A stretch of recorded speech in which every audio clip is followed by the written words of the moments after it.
les demandes de bourse des territoires de calque. C'est un projet que j'ai imaginé il y a quelques années de ça.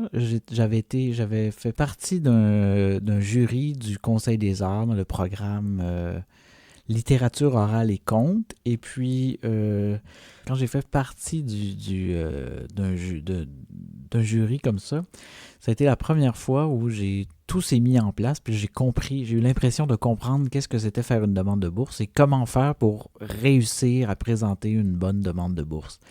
Et puis, comme je suis quelqu'un de très généreux, je m'étais dit, ça serait vraiment nice de faire un zine qui présenterait un zine pour aider les gens à faire une demande de bourse.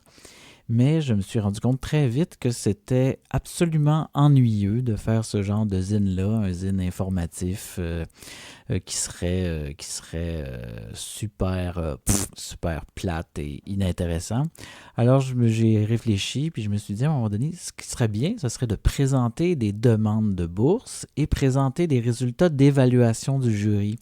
Comme ça, je pourrais faire des bonnes demandes de bourse, on pourrait voir ce qu'il y a dans une bonne demande de bourse, mais on pourrait aussi voir ce qu'il y a dans une mauvaise demande de bourse et surtout, quand il y a des points, des points qui sont un peu moins réussis dans une demande de bourse, comment un jury peut se positionner par rapport à ça. C'était le but de ma première ébauche de zine sur les demandes de bourse. Ça va l'air de ça. J'allais faire plusieurs fausses demandes de bourse et présenter le résultat d'un jury imaginaire.